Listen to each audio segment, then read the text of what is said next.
most people have narrative thoughts, like an internal narrative that kind of like wonders about things, or it's an internal talk, like I should go, do this or that. And you can kind of almost hear it as a background voice.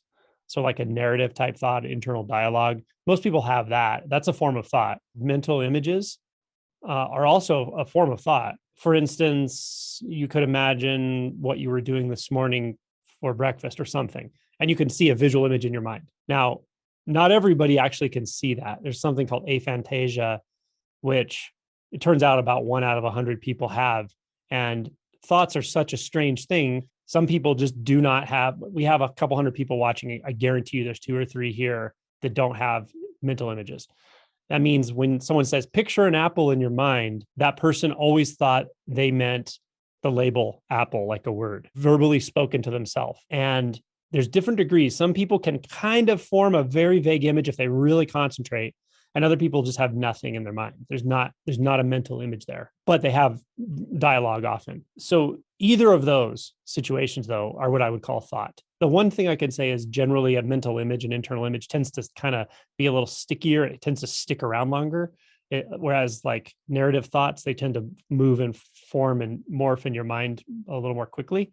If you're picturing something, often, especially if it's something like you don't want to image or picture, which could be called obsessive, the obsessive part of obsessive compulsive, then they tend to actually be sticky and kind of stay there.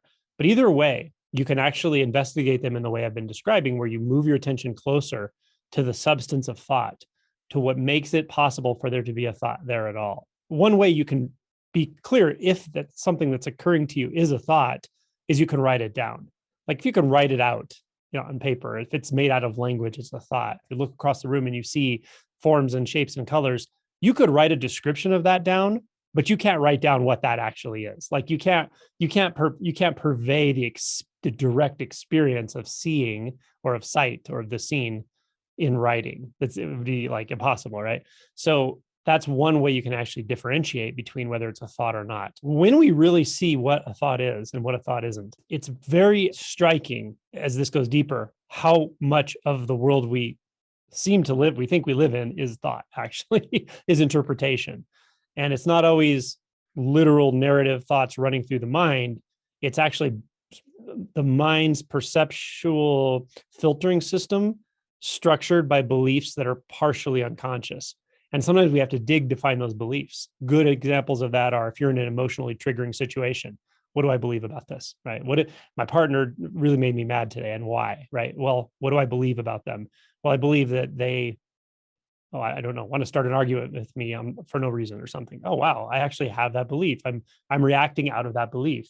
So we can actually inquire in and dig in to find beliefs if we have a sort of quiet mind, or we're not completely aware of our dialogue internally. But the other area in which this tends to come up as like a bit of confusion, or people will ask me often, I don't know if I can trust my experience because I can't tell if it's a thought or it's my actual experience. And I say, the part of you that's wondering that is the thought. The experience is just there. It's very simple. And at first, it's very quiet in a sense. Your direct experience or natural experience, it's not that striking because it's just sort of there. In a sense, it's in the background.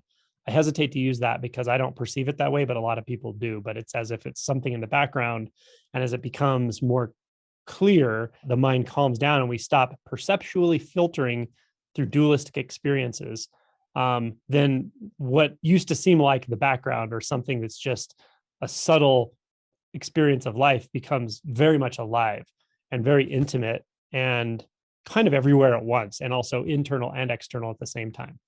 And when that's very clear, it would be called non-duality. Sometimes also during say meditation or practice or whatever, we might feel kind of stuck up in the mind and we don't know how to solve it. And it's essentially a question like, I don't know if I should do this practice or that practice, or I know what practice I'm doing, but I don't know if I should do it this way or that way. That's always a thought. Anything that says you have this big choice you have to make, or this problem you have to solve through a binary decision, is always thought. And as simplistic as that sounds, it can really hang you up in meditation sometimes, or just in presence, until you see it and you realize, oh my gosh, that's one thought. What's here that I don't have to decide about? and you're there again. You're right. The presence just shines forth.